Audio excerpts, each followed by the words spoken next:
আমার মায়ের না একটা বিষয় আছে, কি বলো তো, নতুন কোনো জিনিস মা একদম ইউজ করতে চায় না। সেটা শাড়িই হোক বা বিছানার চাদর বা অন্য কোনো জিনিস, সব কিছুই আগে আমাকে দিয়ে দেবে, বলবে তুই ইউজ কর, তুই ইউজ করার পর তারপর আমি পরবো। আমি নিজেও যদি মাকে কোনো জিনিস দিই, মা আগে আমাকে সেটা রিটার্ন দিয়ে বলবে তুই ইউজ করে নিয়ে আমাকে দিস। মায়েরা বুঝি এরকমই হয়। যাই হোক, এই যে বিছানার চাদরটা, এটা এবছর ভাইফোঁটাতে বড় মামা মাকে দিয়েছিল। আমি যখন বাড়ি গেলাম, মা আমাকে বলল তুই এটা নিয়ে যা, তুই তো নতুন নতুন কিনিস আর পাতিস, আর দুদিন পর তোর মনে হয় আর ভালো লাগছে না, যখন তোর মনে হবে তোর আর ভালো লাগছে না পাততে, তখন তুই আমাকে দিয়ে দিবি, আমি সেগুলো পাতবো। তুই তো দুদিন পেতেই আবার নতুন চাদর কিনবি, আর দুবার পাতলে তো আর চাদর নষ্ট হয়ে যায় না, তখন সেগুলো তুই আমাকে দিয়ে দিবি। আর আমিও তাই করি, বাড়ি যাওয়ার সময় পুরনো চাদরগুলো নিয়ে যাই।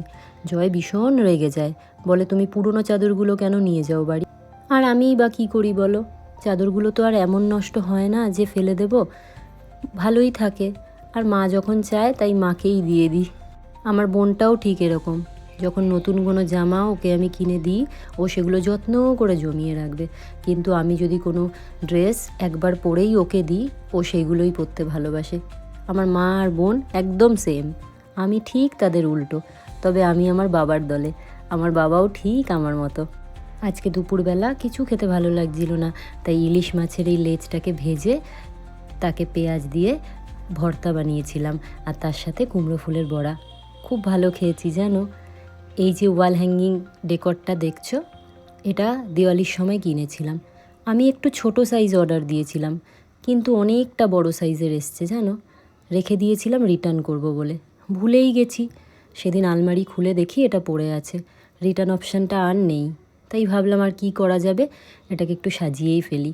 রোদ্দুর স্কুল থেকে আসার পর রোদ্দুরকে সাথে নিয়ে সাজিয়েছি, এতেও ঘর সাজানোর যে গুরুত্ব সেটাও বুঝতে পারবে, আর একটা কোনো কাজে ও এঙ্গেজও থাকবে।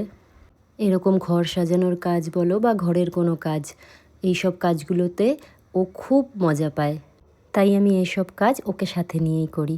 তোমরা ভালো থেকো, ভালো রেখো।